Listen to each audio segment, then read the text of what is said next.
Hi folks, welcome to Iris Cottage. I'm Suzanne Miner and this is my studio. Today I'm going to just do a little run through on making a key ring or a bag charm. Maybe you bought the hardware at one of my shows and you saw some of the cords, or maybe you bought one for something else.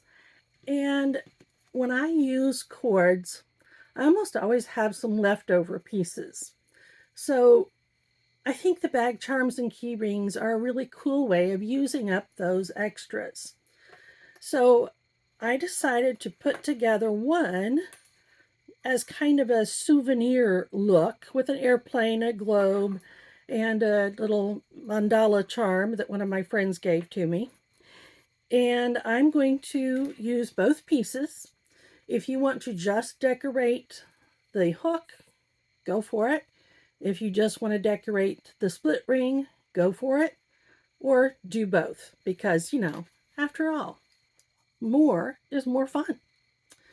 So one of the handy tools I use when I do this is a staple puller, and it just simply opens up the split ring for you so that you can thread all the pieces on without having to fight with it.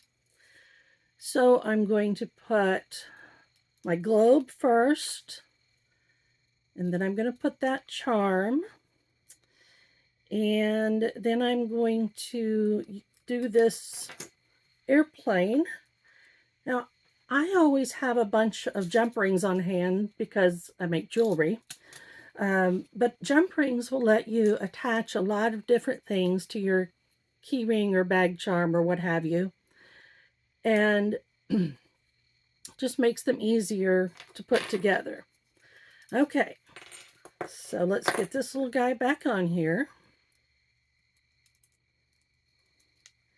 And then we'll put the airplane, and then we'll put the hook.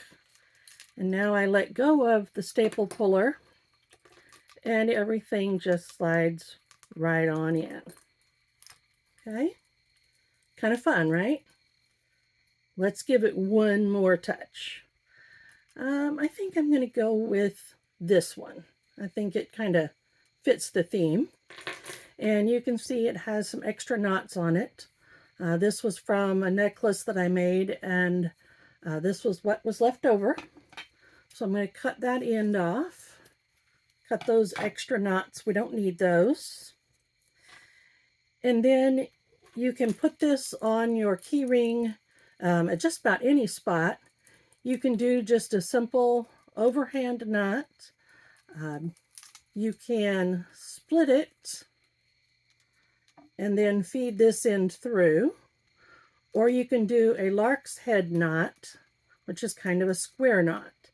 And I think since this one is kind of short, I'm just going to put it through here, and I'm going to give it an overhand knot. And then just for security, I'm going to give it another one. Okay. So we have a fun key ring or bag charm, whichever thing I want to use it for. And the hardest part was collecting up the stuff to put on it. So have a lot of fun with that. I'll show you how to do a lark's head knot, just because they come in really handy on these kinds of projects. So you basically get the middle of your cord, you feed it through whatever you're tying to, and then you pull those ends through and give it a good tug. And that gets you the familiar, that you might not have known the name of, a lark's head knot. Now you can see I put together some other fun things here, so I'm going to make another key ring because I think they're kind of fun. Enjoy!